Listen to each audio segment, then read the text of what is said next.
Welcome, everybody. Good afternoon. Good to see you guys. Today is Wednesday, February the 3rd, and we're just about to get our meeting underway in about 5 minutes for Intro to Philosophy here. So hope you guys have been doing good since I saw you on Monday, and know that everything's going well. And we'll be good to go in just a few.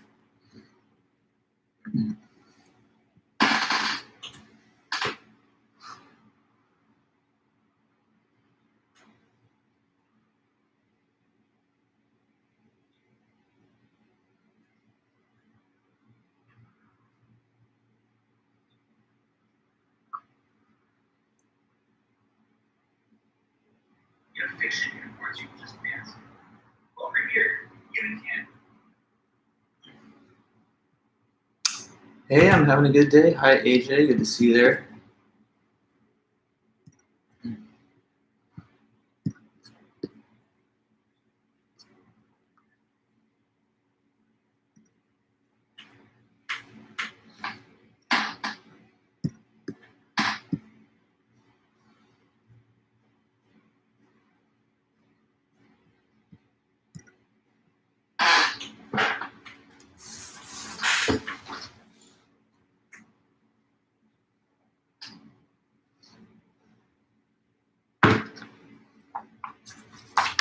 Hey, Alicia. Good to see you.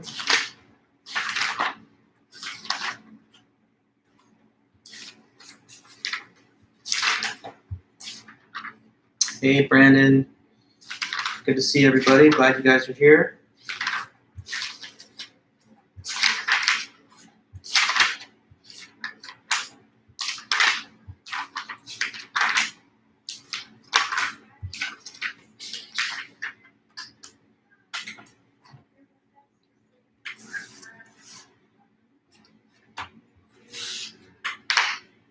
Hey, everybody. Hope you're doing good. Thanks. Good to see you. Hi, Alan, Anthony, Angelica. Good to see everybody.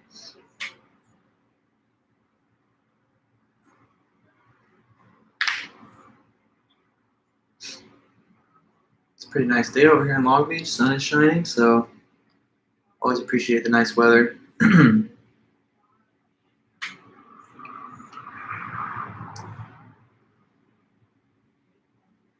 Just a couple more minutes till 2:30, so kind of just get comfortable, get your viewing set up the way you like.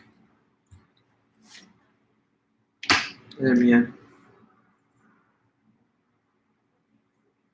Hey, Spencer. Good to see you again. Welcome, everybody.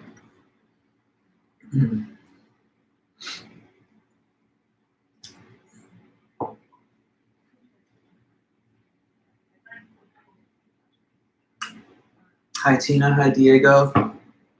Hello.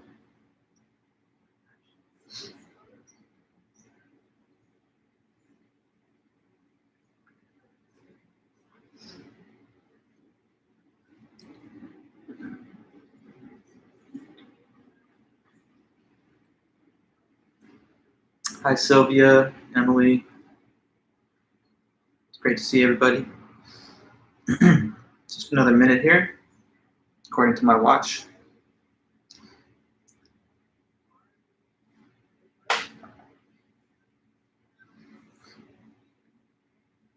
Hey, Nicholas.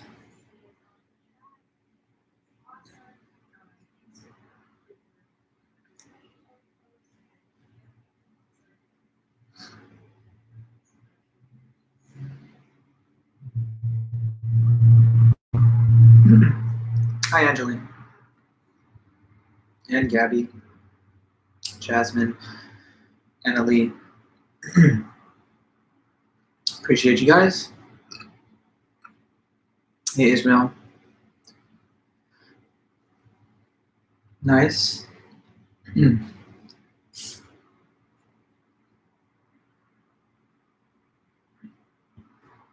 Okay, guys, so it's pretty much now 2:30.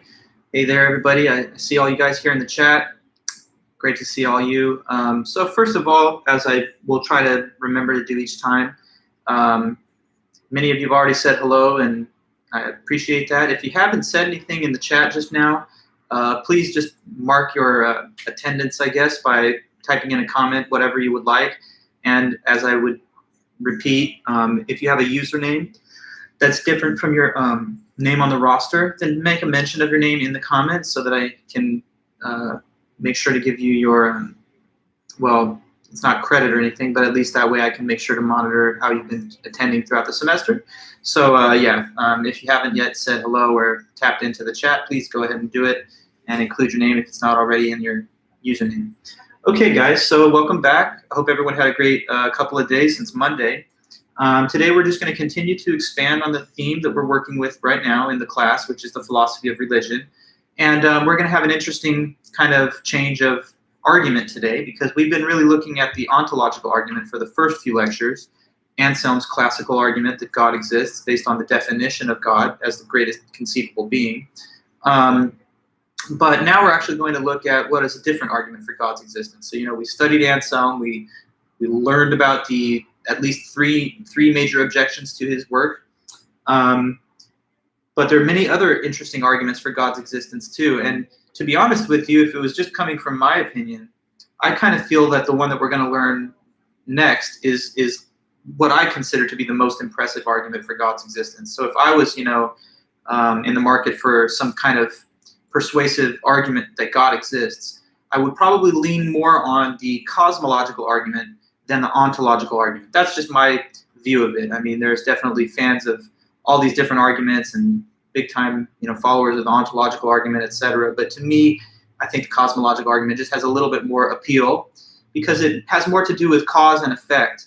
And that's something that I believe everyone can kind of appreciate, whether you're given towards religious thinking or not. So anyway, that's one of the things we will talk about. We're going to try and examine at least 2 new arguments for God's existence today. But before I just launch into those, materials, I kind of want to first just recap the stuff from last lecture again. So bear with me. Of course, some of this is already probably understood by many of you, but it is never you can never repeat and clarify too many times, I think, with philosophy. So just one more time. Anselm, he lived about 1,000 years ago. He was the Archbishop of Canterbury, church scholar, and an important figure of his time. He wrote a book in 1077 called the Proslogion. It holds the argument called the ontological argument. And the argument basically says that God is defined as the greatest conceivable being. He says that that is a universal definition that everyone holds. Even those that don't believe in God can comprehend the definition, at least, which means greatest conceivable being. And when you think about the specific features that make God so great, people say, oh, it has to do with him having all perfect knowledge, all powerful, perfectly good, present for all time and space. So anyway, greatest conceivable being. He then asks, is it possible that this idea only exists in the mind? Or does the greatest conceivable being exist in the mind and in reality? Now, of course, some things do only exist in the mind. Like, characters from the Marvel Comics universe, or the Tooth Fairy, or leprechauns, and so on and so forth, dragons. These are not real things. They're just fictional and imaginary make-believe things. On the other hand, of course, there's lots of stuff, like me and you, that exist in the mind and in reality. Like, this watch that's on my wrist it's in reality, but I can think about it even when it's not there on my wrist. And the Eiffel Tower, or the moon, or the White House, those are things that are out there. They're not just in my head, they're really real. So question, is God on the side of those things that are just in your mind and not real? Or is he in the mind, but he's also real? And what he says is that he's got to be in both, because the definition of God, which we started off with, is greatest conceivable being. And the way he thinks, it's greater to exist in both the mind and in reality than to merely exist in the mind by itself. Since it's greater to exist in both, and since God is defined as the greatest conceivable being, then he has to exist in both, because if not, he wouldn't be the greatest, and that would be a contradiction to the definition. Okay, and then after that, he had this little point about God can't even be thought not to exist, because it's less than fully perfect and great when something can be thought not to exist. So since God is the greatest conceivable being, not only must he exist in the mind and reality, because otherwise that would be imperfect, he also can't even be thought not to exist. And so in the closing, he says, since God can't even be thought not to exist, when anybody purports to say or think that God doesn't exist, they're not really thinking about God. They're thinking about something else, even if maybe they're using the word God. It doesn't refer to the correct concept. Okay, so from there, we learned about all these different objections, and that's what we kind of focused on in the last lecture. So just quickly, I'll try to breeze past some of those points. One critic was Gamillo. This was a monk who lived in the same time period as Anselm. And he thinks the argument is, a weak argument because it can be used to make an attempted proof of all kinds of other things that we just know don't really exist. So he says, and hi everybody, I see you guys arriving to the meeting, so it's good to see you. Gamillo says, let's imagine, for example, this idea, the lost island. Now, what idea is it? It's the idea of the greatest conceivable island, an island superior in all ways to all the other lands. So he says, according to the logic given by Anselm, according to the argument stated by Anselm, such a lost island, greatest conceivable island, must exist in both the mind and in reality, because if it did not, then it would not be as great. But obviously, we know there is no such island. And so based on this, we should reject the logic and argument of Anselm, because it cannot prove this island's existence, even though it's exactly a structurally similar argument. So if it fails to prove the existence of the ridiculous island, then he thinks it shouldn't give us any confidence or assurance in proving the existence of God either, the greatest conceivable being, rather than island. Okay, after this, there was the work of G.E. Moore, and so we spent some time talking about him. G.E. Moore's criticism was that existence is not a predicate. Let me ask a question just to check in with you for a bit. What does this word predicate mean again? In other words, you could restate that. What's a predicate in a more straightforward way of putting it?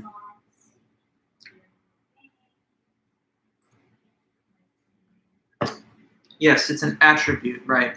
It's an attribute, a feature, a quality of something. So, I mean, if I told you that I'm a professor, that's one of my features. If I told you that I'm a runner, different feature. If I told you, I don't know, that I've got like some facial hair or something, that's another attribute, a quality of me. So, the question of his paper is this: is existence an attribute? And the reason he's asking the question is because he thinks that Anselm claims that it is. Anselm's argument goes, well, God's definition is greatest being possible, and existence is one of the features that a great being would have to have. So he can't miss that feature, so he's definitely a real thing that exists in reality. But now, says Moore, wait a minute, it's totally not correct, though, to say that existence is an attribute. First of all, it doesn't really make sense to think of existence as an attribute if you just think about it. Like when you describe things, that's when you talk about their features. But nobody ever describes something as existing, so that automatically kind of makes the point. But he says, let me give you a more detailed explanation. So he writes down certain sentences which have a predicate in them, and then he swaps out the predicate for the word exist. The group of sentences that he uses are these sentences that talk about tigers growling. And so he says, consider these different statements. Some tigers growl, most tigers growl, all tigers growl, some tigers don't growl. Okay, the takeaway is that they all make sense, basically. None of those are confusing or weird, at least in terms of what they mean. But if we substitute growl for exist, the sentences, at least 3 out of 4 of them, don't make sense anymore. What does it mean to even say that most tigers exist? Well, I mean, it sort of sounds like it means the majority of them exist, the minority of them don't. But there's absolutely no sense to be made of such a statement, because we cannot count and enumerate the quantity of things that on the one hand exist and on the other hand don't. Non-existent things can't be quantified or numbered. So it would appear that in replacing a predicate with the word exists, we create sentences that are either meaningless or just very hard to parse. So that's where he thinks language shows us that existence doesn't logically function as a predicate. And if not, then that undermines Anselm's argument, which assumes that it is a predicate. Okay, and then one more thing about Mr. William Rowe. William Rowe was the last author that we talked about at the tail end of the last lecture. He says the problem he finds with the ontological argument is that you cannot prove something exists just by defining it as existing. And he says that's what he believes the ontological argument is really up to. It begins by saying, here's the definition of God, perfect being that exists. And then it says this is all that's needed for proof. If you deny that he exists, then you're going against the definition, which holds existence as one of the criteria. Well, here's now Rowe saying that doesn't work. For example, I can define something as existing, but that is not a proof that it really does. So he gives us this kind of funny example of a made-up word, the word magic hand. He says, suppose that the word magic hand means existing magician. And yeah, on the other hand, suppose there's another word, magico, that means non-existing magician. So magic hand would be people like Houdini, David Blaine, Chris Angel. Non-existing magicians would be like Gandalf, Harry Potter, Merlin, whatever. So his point is this. Imagine that there were never any magicians like Houdini and those guys. There were never any real magicians. Well, if counterfactually there had not been real magicians, we still could have invented the word magic hand, and we still could have said, hey, this made-up word magic hand means existing magician. But if there weren't any, then there would not be anything real in reality that the definition corresponds with. So God, he thinks, is a word that could be seen in a way similar to magic hand. The definition of the word says being exists, but whether the being exists or not cannot be answered or determined merely by considering what the meaning of the word is. I tried to close the lecture last time by offering you a slight variation on the author's chosen example. So, right, I said, think of this made-up word then, unicorn. And I said, pretend it means existing unicorn. Clearly, there are no existing unicorns. But what did I just do there? I made up a word that says existing unicorn. Okay, well, despite the invention of this word out of thin air, it has not changed the fact that there are no unicorns. So with God, again, even if the word means by definition perfect existing being, we have more work to do than to just consider the definition of the word, because sometimes we can define something as existing which still doesn't exist. Okay, so that's like my little summary of the first points that we referred to on Monday. But now we're going to go on from there, okay? So we're staying with philosophy of religion, sure, but we are going to start talking about different arguments for God's existence. And not to worry, Jack, I see you here, so I'm glad that you're here. Now, another major argument for God's existence is known as the cosmological argument.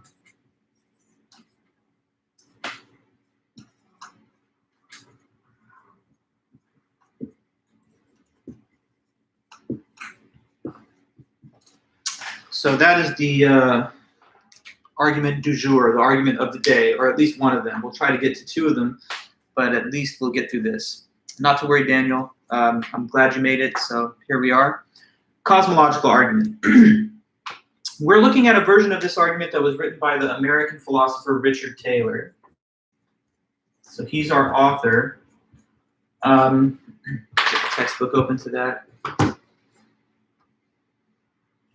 Yeah, Richard Taylor lived from 1919 until 2003. And he discusses this cosmological argument in a textbook that he wrote from 1963. So this version of the discussion of the argument comes from 1963. But I want to make a point about the history of this argument, because although Mr. Richard Taylor, the American from the 20th century, well, / 21st century, though he writes and reports on it in 1963, it's not that he did not create it himself originally. This argument goes back thousands of years, literally. You can see people writing about it in ancient times. You can see people writing about it in ancient Greece and parts of India and other world religious traditions. So it's actually a quite universally recognized, powerful argument that goes back thousands of years. But we're looking at a version of it discussed closer to our modern day by Richard Taylor. Okay, I'm just trying to mention that he's not the original inventor of the argument, but that's a common thing in philosophy. Arguments will be classic, they will exist over a long span of time, and many different generations of writers will comment on them through the ages. So here we're looking at Taylor's discussion from 63. Okay, so now that's the man's name that wrote about it from our book, his lifespan, and the date that he discusses it here. So to kind of get into the argument, I want us to think together about what this word cosmological has to do with. One of the root meanings of the word cosmological is the word cosmos. So what is the cosmos? Has anyone ever thought or heard of this word, cosmos? If you had to guess, what would you say? What's the cosmos, guys? It's something, but what? Let's see who could guess.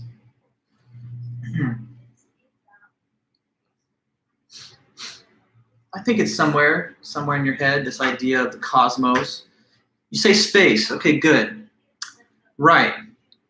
But I like the way that Isaac has put it. That's not to say that anyone's incorrect, because space, when you say space, you sometimes think the stuff out there. You know, I'm on the surface of the earth, I'm looking out and I see stars and planets and a big canopy of space. But do you think that we on the planet Earth are also part of the cosmos?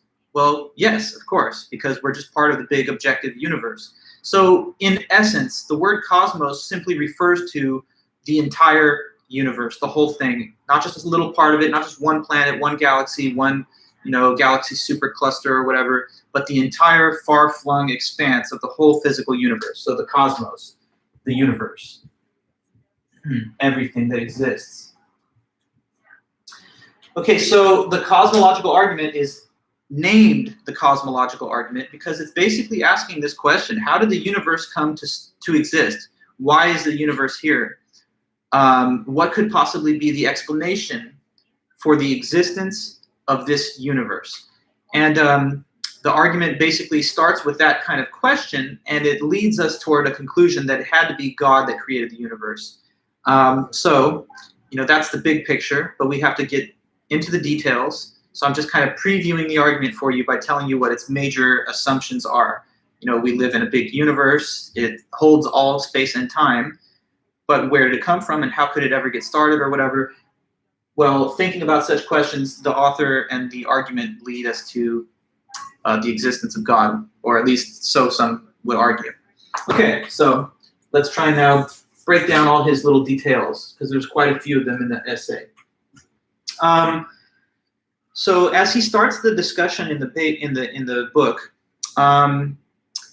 he asks us to consider a hypothetical scenario.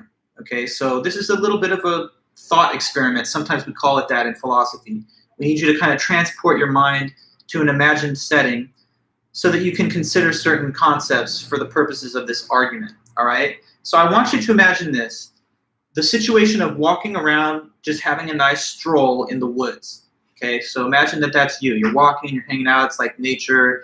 You see all the stuff in the woods that typically you would see: trees, rocks, maybe little woodland creatures scampering around.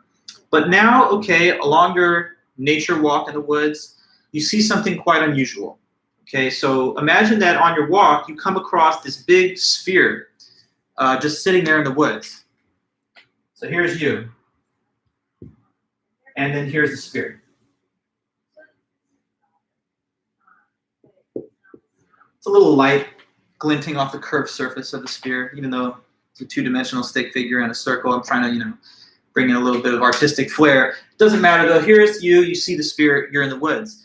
Now, the sphere is just described as like a big transparent sphere. So like, it could be made out of plastic or glass, you can see straight through it, but there it is. Now, here's my question it's also the author's question. What do you think would just be a normal, automatic type of reaction to seeing something like that in that type of place, the woods? Like, what type of thoughts might that trigger for you if you saw, something weird and unusual like this in an uncommon place like the woods? What kind of questions or thoughts might start to fill your head at that point? Put yourself in that position. You see it? Whoa, didn't expect that. So you might think some things like, okay, good, Jasmine. Where did it come from? How did that get there? This is not normal to see in the woods. So you're thinking, I wonder what the backstory is that got this thing to the place where it is, where I'm looking at it. Yeah, you wonder how it got there, what got it started, what is the cause, what is the real explanation for why it is there. Okay, good, exactly. That's what I was kind of fishing for, like what is the typical natural response. And the author says the same. He says any ordinary person would be a little bit kind of thrown off by it and would, at least for a moment, consider, that's weird, I wonder where that came from. It would be a kind of strange person who just sees the sphere in the woods and is like, yep, sphere in the woods, nice. Just keeps walking, like most people would think for a moment, that's unusual. I wonder why that's there. not saying it scares you or is something like weird about it, like harmful, but it's unusual. So you would probably question it for at least a split second before continuing. Now, okay, some things trigger that reaction of curiosity as to their origin because they're in an unusual place. That's like in the case of the sphere. We don't normally see something like that in the woods. Now, if you walked into a modern art museum and you saw this sitting in one of the galleries, right, like on display, you might not have the same kind of, whoa, how did that get here? Where's that thing coming from? Because if it's in an art gallery, you'd be like, okay, it looks like an art piece, and that's the normal thing to find in such a space as this. But having it in this unusual, unaccustomed location is what kind of triggers the curious, questioning thoughts, right? Like, so, I used to teach these lectures in a classroom, so we would all be sitting in the classroom, and I would say, when you walked into this room and you saw a desk, I'm sure you didn't look at the desk and you're like, whoa, how did the desk get there? What caused the desk? But, okay, here's his next point in the discussion. Even though we don't have those common responses of like curiosity and inquiry, when we see ordinary things that are in their usual place, couldn't we still ask those questions even about the ordinary, regular things? Like if we were curious enough and we wanted to, like a little kid sees a desk. Mommy, where'd the desk come from? We're not that young anymore, but couldn't we, if we really wanted to spin our wheels, sit back and ask questions, at least mentally, about anything that we see? Like, hey, where did this whiteboard originally come from? To be honest, I don't know. It's like I found it somewhere. But there's questions like that we can ask about anything. Do you understand? You kind of get the message that I'm trying to send you here, that although the sphere would certainly trigger this curious, questioning attitude, you could stimulate it on your own if you really wanted to, just even about ordinary things. This desk, the computer in front of you, the watch on my wrist, or anything else, you could ask the question.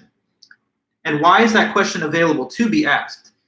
Because of this point, and this is what he's really leading us towards.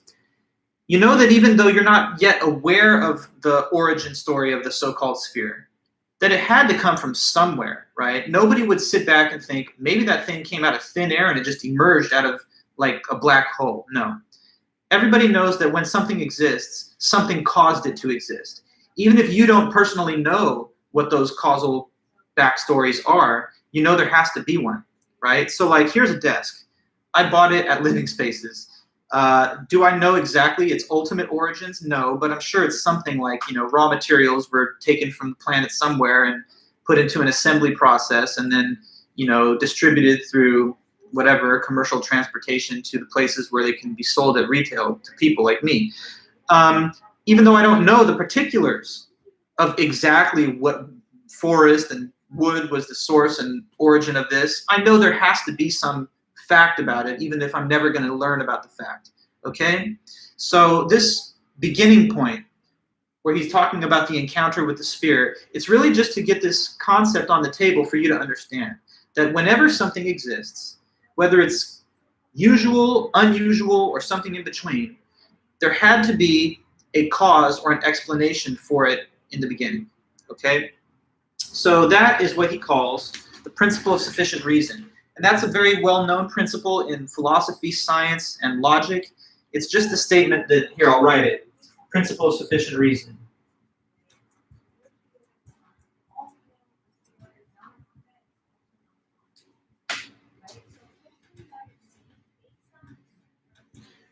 Okay, so it just is this principle that in the case of any positive truth, there is some sufficient reason for it, okay?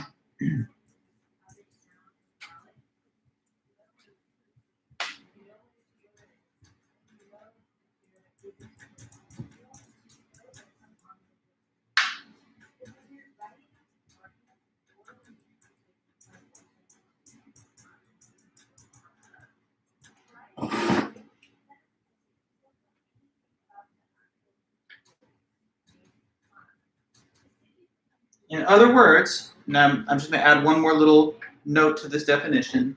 We could say it slightly more simply as there is a cause or explanation for any fact.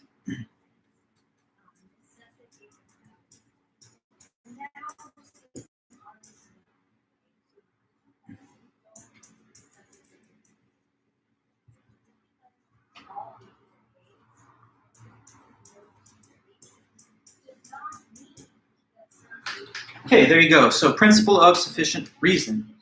In the case of any positive truth, not just some, but anything that's true, there had to be some sufficient reason for it to happen. In other words, there is a cause or an explanation for any fact. Quick note, this word positive truth, what does he mean by that? It's really not too bad. All that means is that something does exist. A positive truth is that something exists. A negative truth would be like that something does not exist. And the principle of sufficient reason applies in specific to the positive truths, the existence of things. So like, for example, given that this whiteboard exists here, it's something that exists, so it has to have a cause, even if I don't right now know exactly the details of what it was. On the other hand, right now in my home, there is no, let's say, koala bear. But that's something that doesn't exist in this time and space. Since it's a negative fact that there is no koala bear here, that's not the kind of thing that needs a cause or an explanation. But if there was one here, then that would have to have a cause. Understand me? So when things exist in the affirmative sense, they must have a cause or an explanation. That's all that this says. The sphere was just a kind of throwaway example to tease this principle out of us and get us to appreciate it and recognize that it's something valid and true. So let me read a little bit from him, and then that'll put this all together for you, okay? So he said on page 25, suppose you were strolling in the woods, and in addition to the sticks, stones, and other litter of the forest floor, you one day came upon some quite unaccustomed object, something not quite like what you had ever seen before and would never expect to find in such a place. Suppose, for example, that it is a large ball about your own height, perfectly smooth and translucent. You would deem this puzzling and mysterious, certainly. Okay?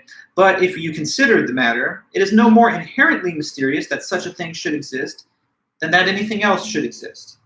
If you were quite used to finding these objects around you most of the time, but had never seen an ordinary rock, then when you find a large rock in the woods, you would be just as puzzled and mystified. And this illustrates the fact that something that is mysterious ceases to seem so simply by its accustomed presence. It is strange indeed, for example, that the universe should exist, but very few people are often taken by the strangeness and just take it for granted.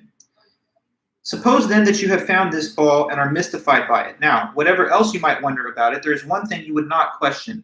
You would not say that it did not appear that it appeared there all by itself. You know its existence is owed to something. You might not have the remotest idea whence and how it came to be there, but you would hardly doubt that there was an explanation. The idea that it might have come from nothing at all, that it might exist without any cause or explanation, is one that nobody would consider worthy of entertaining. So this illustrates a belief that is a part of reason itself, that there is some explanation for the existence of anything whatsoever, some reason why a thing exists rather than not. The non-existence of a thing, which is not to be confused with the passing out of existence of something, doesn't require reason, but existence does. So the positive truth thing. Cool. So principle of sufficient reason is the result of his opening statements of the argument. He puts this example forward of someone finding something unusual and strange, like take, for example, a sphere in the woods. And he says the common reaction of curiosity and inquisitiveness that would follow from that experience can be generated or engineered towards the existence of anything, really, even those things that are not in an unusual or unaccustomed place. Okay, so that's just the first opening kind of move or opening statement of the argument. The next part takes us into the discussion of two different types of truths. Okay, so principle of sufficient reason, I hope that is coming clear to you, and how it connects to his randomly chosen example of the sphere. But it's not limited to examples of the sphere. That's his point. The same kind of inquiry as to the origins or cause of something could be replicated with anything at all, including some of the things that you see around me, or even me myself. I mean, I'm your professor and I exist, so I had to have a cause. And of course, that cause is my parents' meeting, thankfully for me. But anyway, cool. So next up.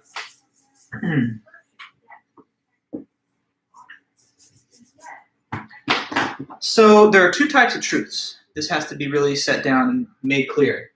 Two types of truths.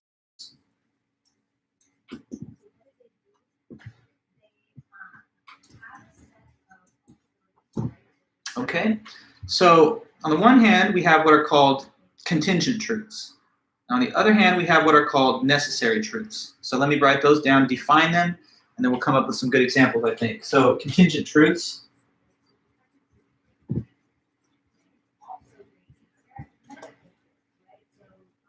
Contingent truths. These are things that are true, but they didn't have to be, basically. They're things that happened to be true, but they could have been false in different circumstances. Okay, so things that are true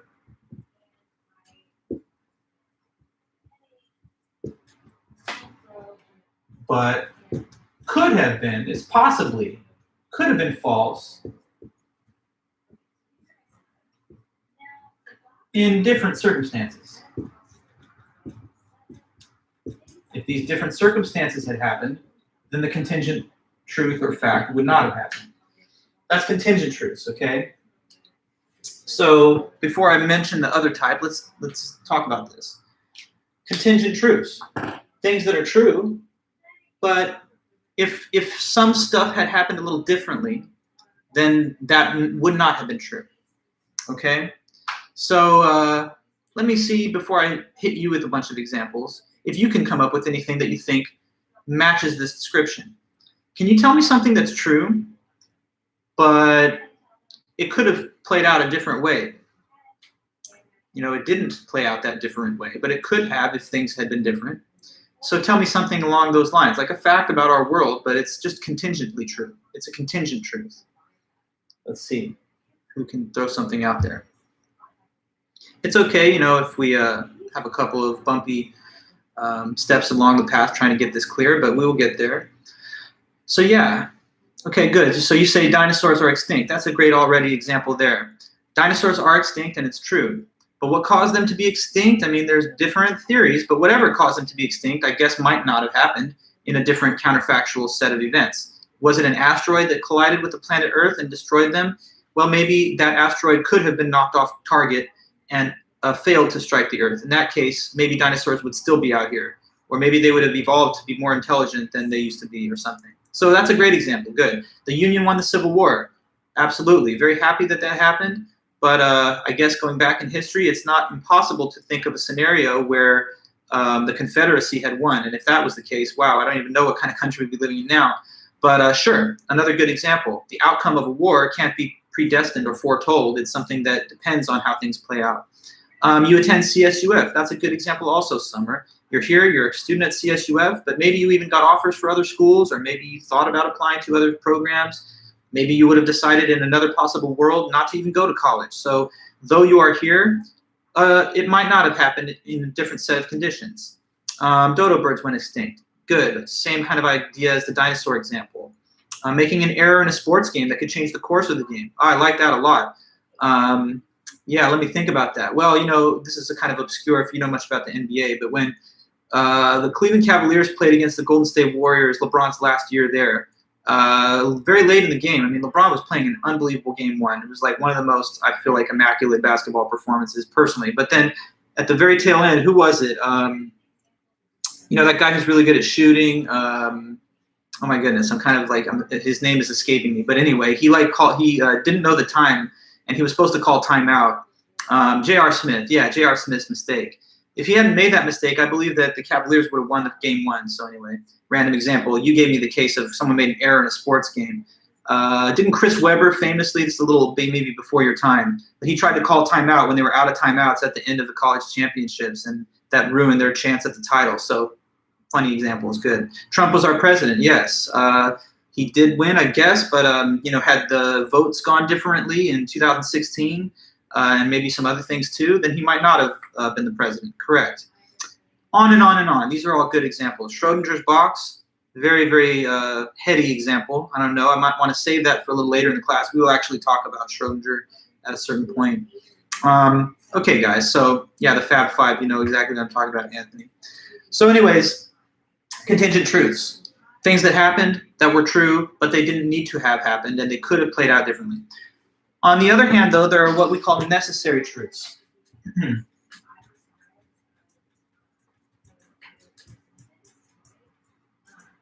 Now, necessary truths are a different status because these are things that are true, but unlike the contingent ones, They have to be true. It's not even possible for them to be false. So these are things that are true that could not even possibly be false. Okay.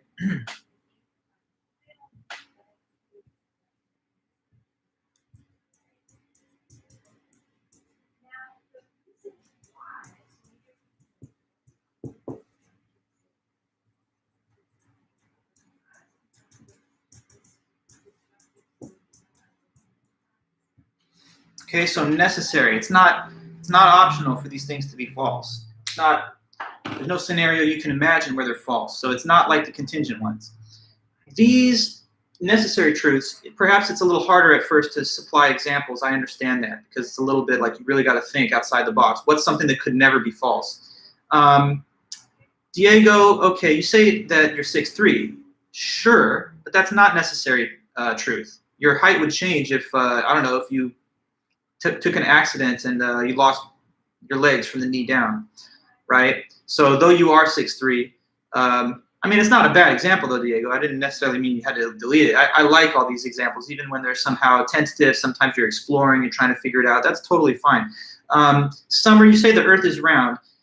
Yeah, it is round. But if you really, really think about it, it's not impossible for maybe physical nature of space and time to have allowed objects to accumulate and to accrete into not perfect spheres or kind of like different structures. I mean, I know we're talking about laws of physics, which seem to be immutable and unchangeable, but there are some cosmologists who say that if the initial expansion of the matter outward from the Big Bang had been slightly different by even a fraction, then there could have been wildly different physical laws, allowing for, I don't know, polygons of different shape to be the typical size or shape achieved by the Earth. I know that's definitely outside the box, but yeah. You say we need air.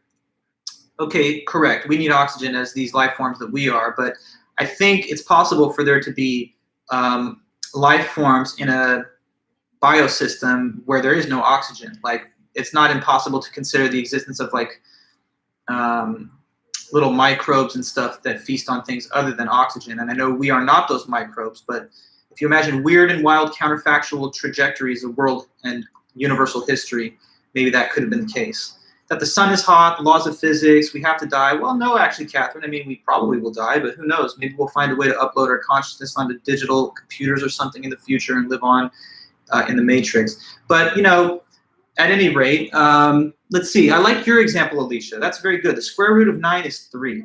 Yeah, so mathematical assertions have no potential to be false. 1 + 1 is 2 is not like something that is, sometimes it's 2, but then other times it's just not. It's necessarily true because it's just a formal definition of the numeric properties of those numbers and numerals. So usually when necessary truths are mentioned, we use cases of like 1 + 1 is 2. Sometimes grammatically, if you just state that some object is that object, like that's an assertion of self-identity, like A equals A, that is also like necessarily true. So if I say like the brown dog is brown, that's a necessary truth. So all mathematical truisms, all geometric truisms, trigonometric, logical axioms, and things of that kind. Things that make no reference really to time and space, but are instead in the realm of like purely formal truths that govern and structure our thinking about basic ideas like math. Okay, pi is infinity. That would work also, Jasmine. Yeah, because pi is, I think, the number that is achieved when you try and determine the ratio of the diameter of a circle to its radius or something. At any rate, it continues the decimal expansion infinitely far. Or at least I think it does. I think it's known to be infinite. Maybe there's an ultimate value that could be achieved, but it outruns our abilities to compute it. Okay, so great examples all around, guys. Basically, think about this as like matters of chance, even if they're quite probable, things that could have turned out differently. It's within the realm of conceptuality. And these are things that have no chance to be false. They're necessary truths. Okay, so now going back a few steps, taking stock. Richard Taylor starts by saying, think of this sphere example, and basically that's going to reveal the principle of sufficient reason to you, the concept that everything that's true has to have a cause, has to have an explanation. Now that we've learned about these two types of truths, here's the next point, that it is these contingent truths that the principle of reason, that the principle of sufficient reason definitively does apply to. If something's a contingent truth, that means it might not have happened.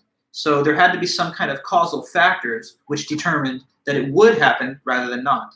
So whenever there is a contingent truth, the principle of sufficient reason connects to that by saying this is one of those facts that has to have a cause.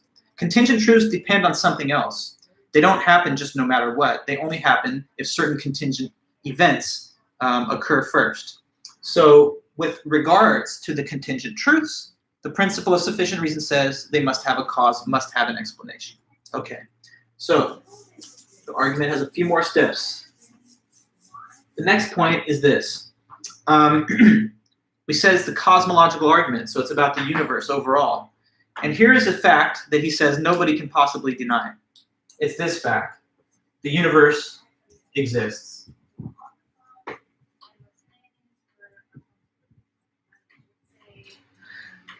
Well, there you go. That's something true, isn't it? The universe exists. Just look around you. I mean, I don't think anybody could possibly deny the existence of the universe because it wouldn't make sense. I mean, if the universe doesn't exist, then where are you, right? I mean, you're a part of it. It's just the set of all things. It's the set of all space and time. So I hope we can all be on the same page, at least with this, that the universe does exist. So if it exists, it's true. Well, Diego, even if it's a simulation, there's some kind of time and space within which the simulation is being conducted. So suppose right now you're like a character in a video game being played by like interdimensional beings. Well, there's a universe that they inhabit, right? I mean, we can't just sort of bootstrap our way into saying there's no such thing as a universe anywhere. Otherwise, how could the simulation even be created? You know what I mean? But back to this. The universe exists. And he says, if that's true, what kind of truth is it? So you got two options. The universe exists. Do you think he will say this is contingent or necessary? Because he does definitely say one of these things.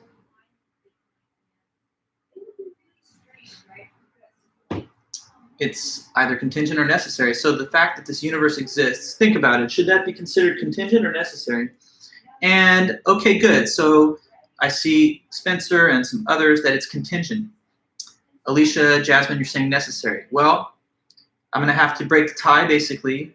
And I can see why people have both intuitions. But let me try and justify what the sort of received intuition is and the same one that the author has. That it is contingent that the universe exists. It's contingent, meaning that although here's this universe, and me and you are both part of it, it didn't need to have existed. It's possible to imagine a case, a counterfactual situation in which there never was a universe at all. Okay, now why does he suppose that the existence of the universe is contingent? Well, one reason he gives is this.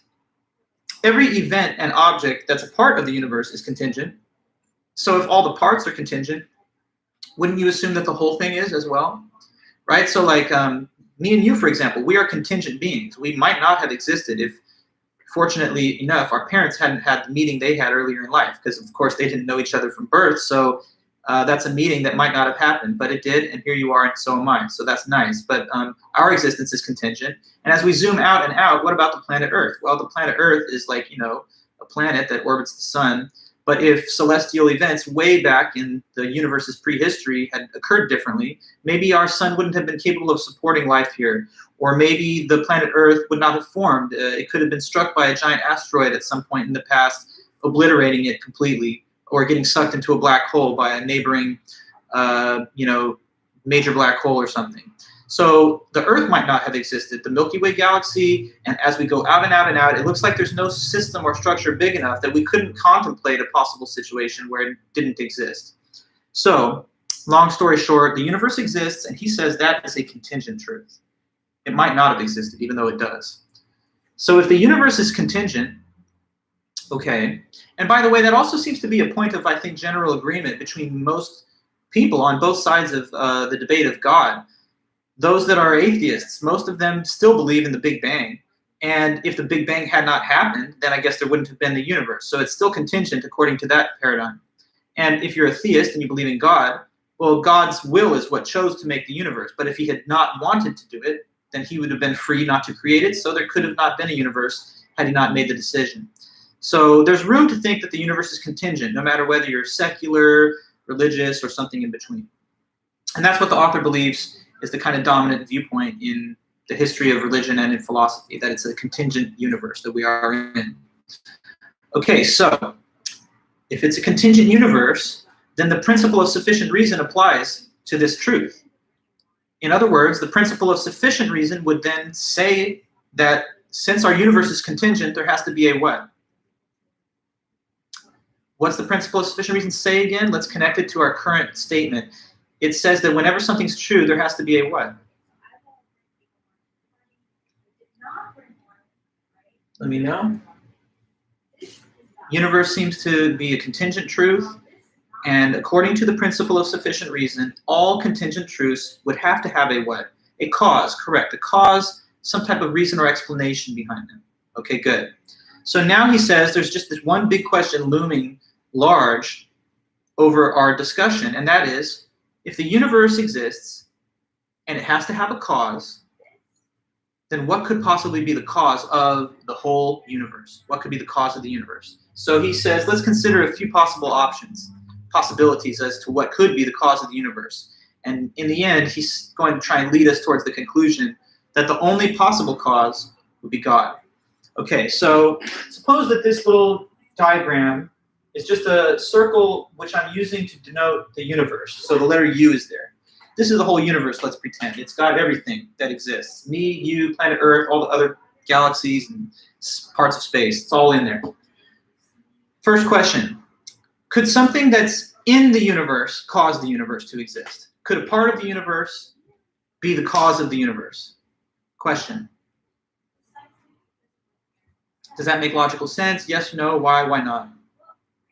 Could something within or part of the universe cause it? Okay, good. I'm hearing the answer no.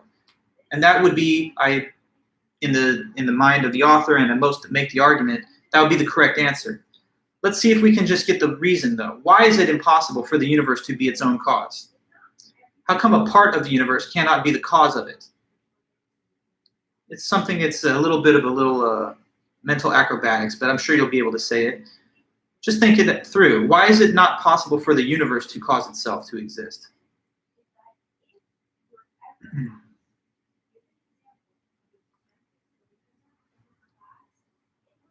Grapple with the way of wording it, wrestle with it if you need to, but then try to say, why would you,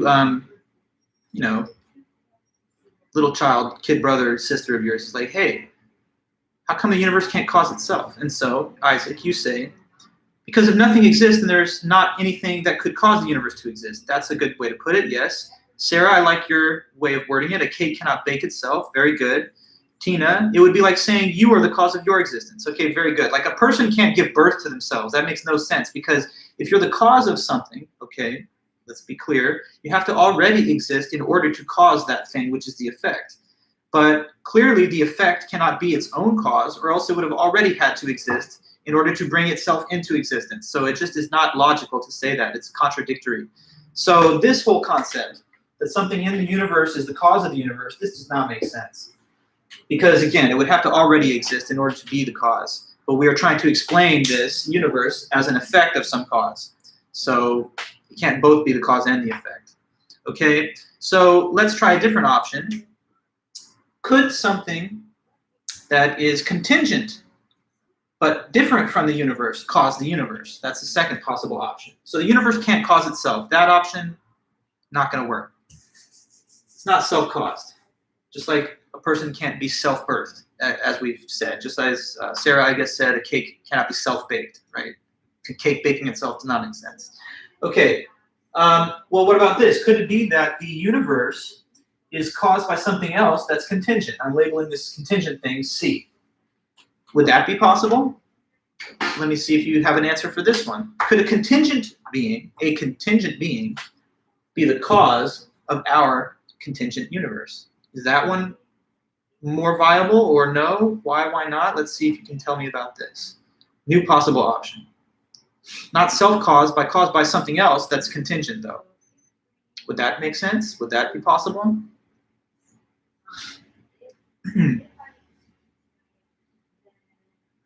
Being. I'm saying the word being like I mean something. Don't overthink it. Being. This table is a being. You're a being. I'm a being. Mount Everest. Everything's a being. Okay, so yeah, a contingent being, meaning something that's contingent, that's not, that depends on something else, that might not have existed, but it happens to exist, okay? So Isaac, you say maybe.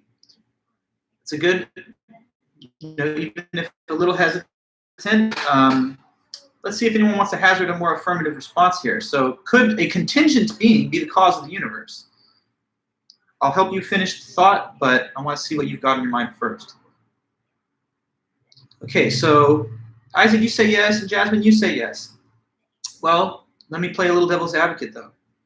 If it's a contingent being that causes the universe, okay, we got a problem now, actually. There's a problem, though. If this being is contingent and it causes the universe, what does the principle of sufficient reason say about things that are contingent? What is the principle of sufficient reason say about a contingent anything? If it's a contingent being, then that means that it has to have a what? Let's see what you know. You put forward the suggestion that perhaps a contingent being could be the ultimate cause of our universe. But problem, in that case, the contingent being must also have a cause itself, okay? So this wouldn't really get us all the way to what the ultimate beginning is. Because if it's a contingent being, which causes the universe, then this contingent being also has to have what? A cause. So then it's like asking, okay, well, what's the cause of the cause? And if this being is contingent also, then it has to have a cause. And we just keep going backwards forever with never getting to any kind of initial cause.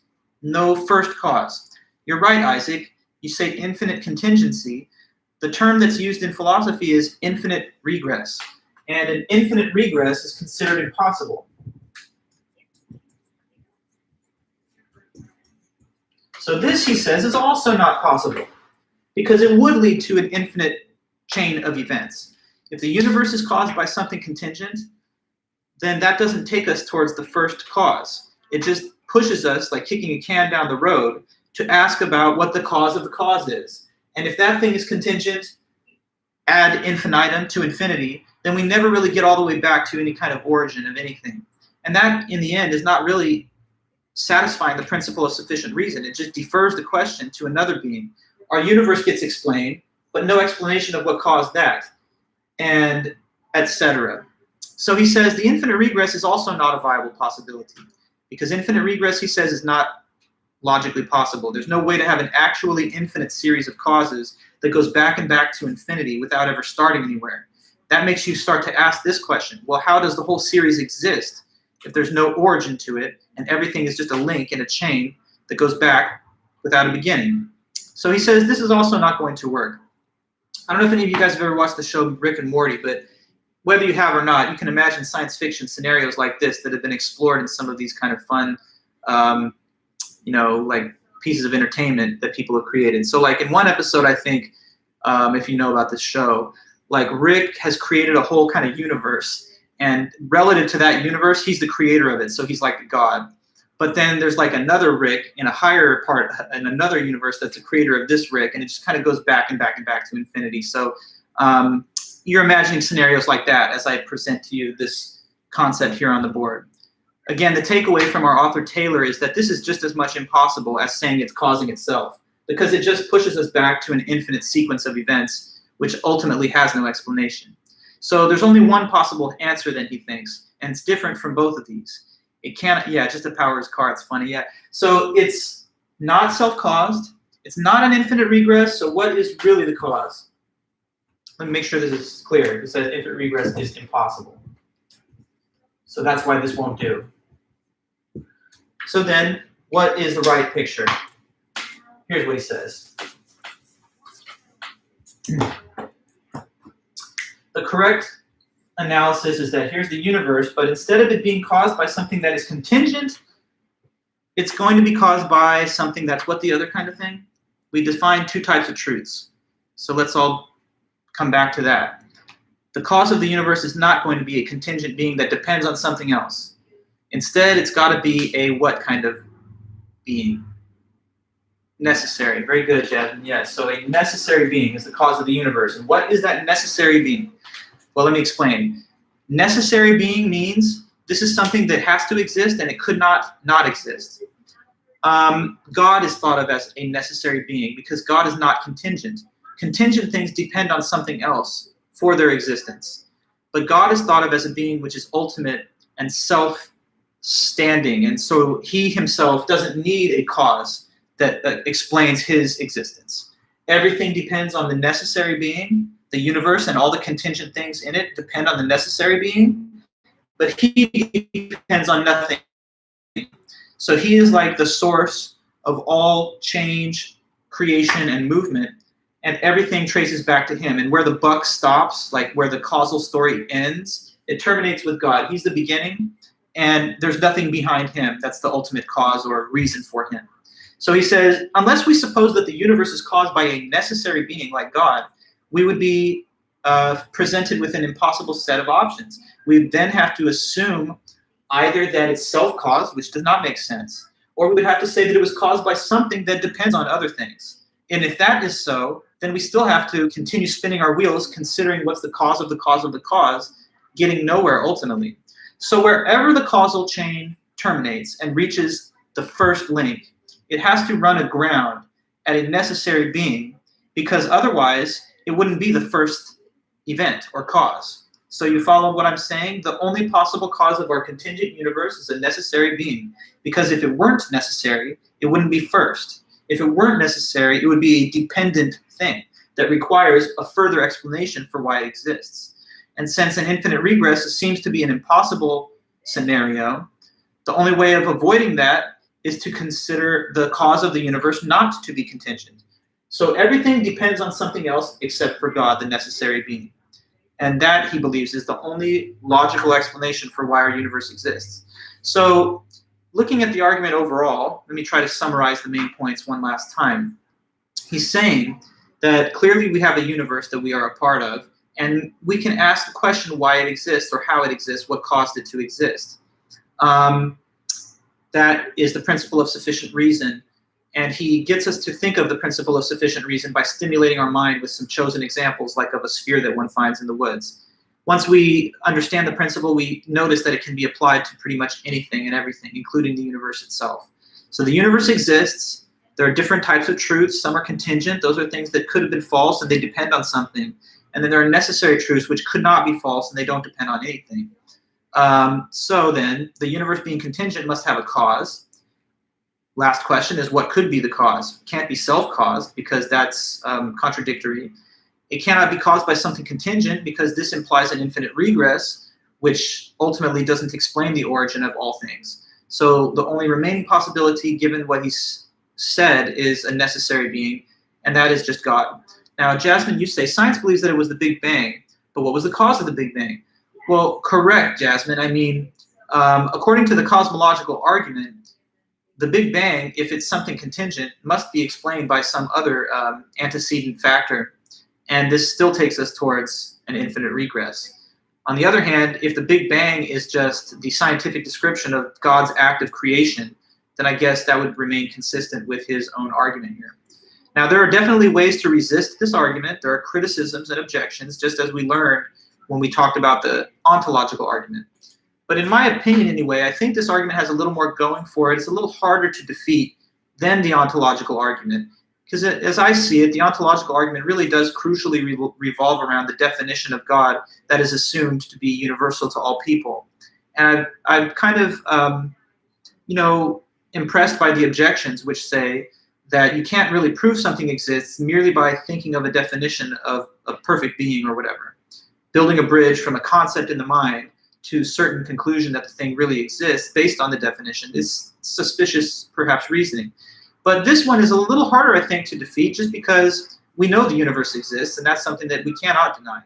And we know that everything within the universe operates according to cause and effect, including me and you and all the other contingent beings. So if we just, apply the same way of thinking cause and effect to the whole universe, we start to see a very mysterious and difficult situation to perfectly well analyze. I mean, the universe exists, but if it's the whole universe and not just something in it that we're trying to explain, then we cannot appeal to like just other external events causing that thing. We have to talk about something that's completely separate and entirely different from the universe causing it, since no part of the universe can be that cause. And the nature of this thing which causes our contingent universe, he believes would have to be necessary because a contingent being leads to an infinite regress. So maybe I'll read a couple of those random passages here from the book so you can see his way of putting the same thing. He says, I've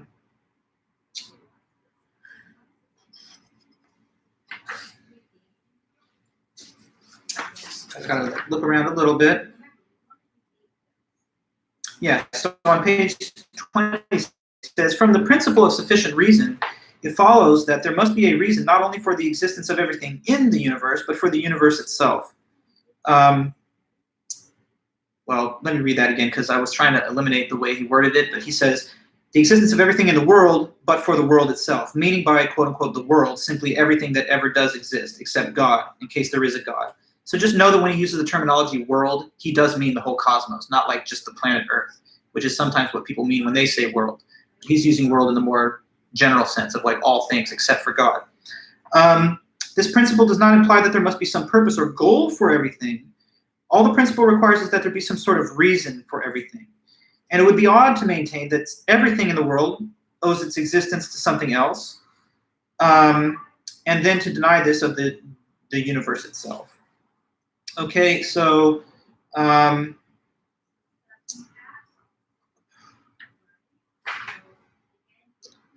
to jump to another key quote. Yeah, so he says here on page 28 and 29, if there must be a reason for the existence of the universe, then that reason must be found either in the universe itself or outside of it. Either something that's inside it or outside of the universe. Now, if we suppose that the universe, the totality of all things except God, contains within itself the reason for its existence, we are supposing that it exists by its own nature, and then that would mean that it's a necessary being. In that case, there would be no reason for saying it must depend on God, but this is implausible because we find nothing about the universe or anything in it to suggest that it exists through its own nature. And we do find, on the contrary, every reason to suggest that they don't exist through their own nature. In the first place, everything that exists by its own nature, must be eternal and indestructible.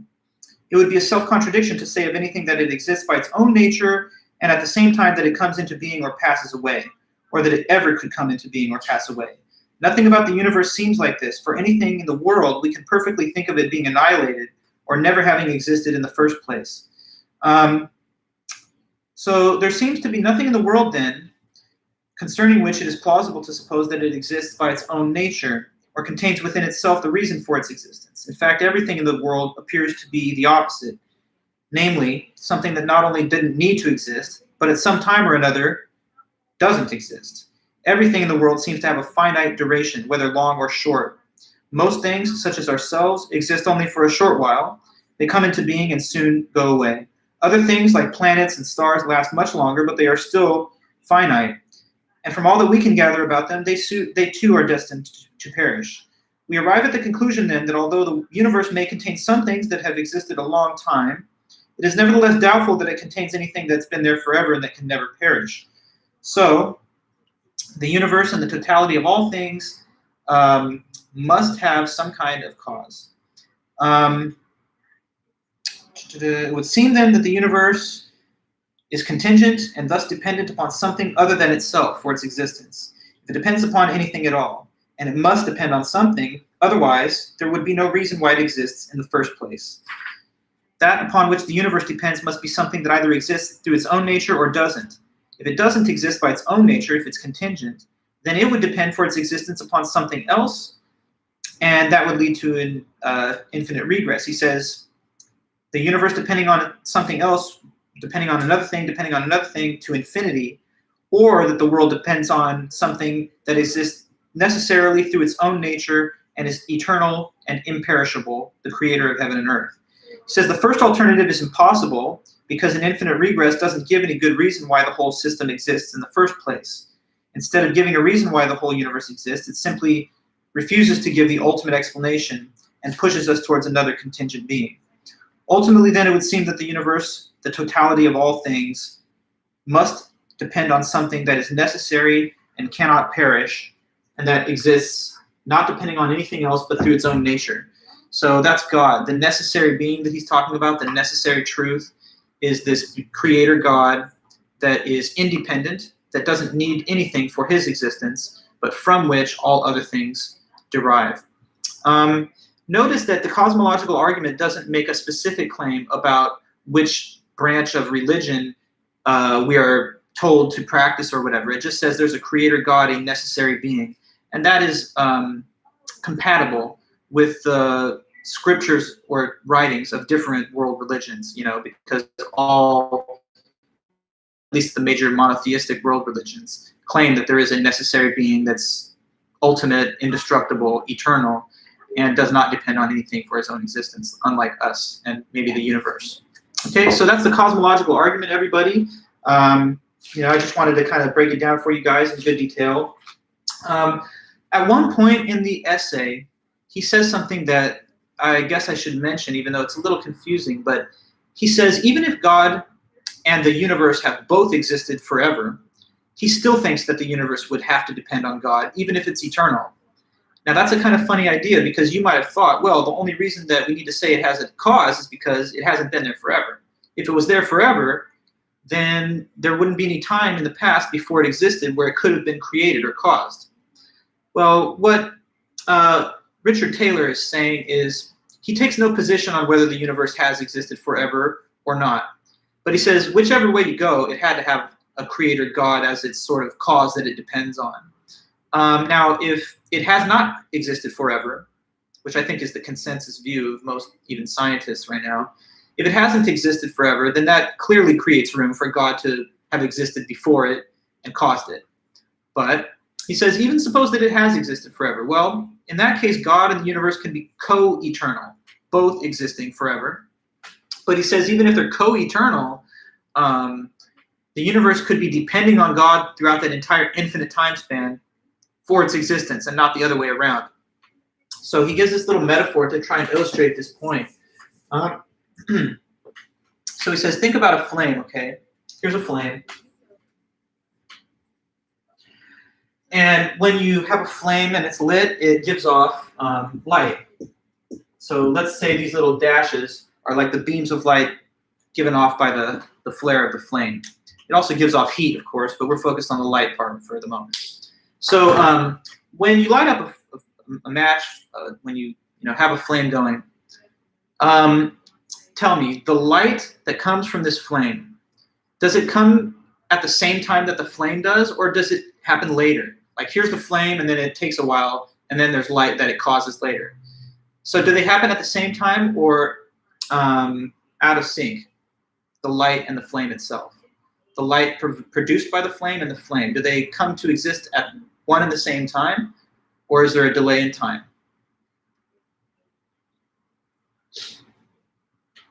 It's the same time. Good. It's the same time. It's not like you light a match and you're like, where's the light? Got to wait for this. It happens automatically. It's a byproduct of the flame being there. But now think about this. The light. The light is the effect of the flame. It's not the cause of the flame. So it's not like light causes the flame. The flame causes the light. This light depends on the flame, not the other way around. If not for the flame, there wouldn't have been any light. But just shining a light doesn't in and of itself create the flame. So what he says is, if you want to think about the universe having existed forever, then take it as a metaphor, like the universe and God are like this flame and the light. And suppose that God is, as a metaphor, symbolized by the flame. And the universe and the creation and everything that he creates is like the light that is the result of this flame burning. Even if the flame's been burning forever, even if God has existed forever, and the light that he gives off has also existed forever, meaning the universe and God have both just always been there, we would still have to give priority to God as the cause. And that's over and above the light, which is the effect. Okay, so he says, whichever way you go, you may think the universe is eternal. You may think that it's not. But if it's not eternal, it definitely needs to have a cause that got it started. Even if it is eternal, though, he doesn't want to concede the point that that gives us no room for God. He says even if it is eternal, well, then it's kind of like the light that is generated by flame. The light is still the result of the flame, but it's not something that has a time delay and it occurs later. It's there for the same amount of time and just as long as the flame is. So here I'll read that point to you from the book. Thanks for you guys' comments. Here's what he says. He says, people tend to think that creation means creation in time, from which, of course, it follows that if the universe had no beginning, then it couldn't be the creation of God. But this is an error, because creation means dependence, even in Christian theology. If one thing is the creation of another, then it depends on that other thing. And that's perfectly consistent with saying that both are eternal, that neither ever came into being, and therefore that neither was ever created at any time. Perhaps an analogy will convey the point. Consider a flame that is casting off beams of light. Now there seems to be a clear sense in which the beams of light depend for their existence on the flame, which is their source, while the flame, on the other hand, does not depend for its existence upon the light beams. The beams of light arise from the flame. The flame does not arise from them. In this sense, they are the creation of the flame, and they derive their existence from it.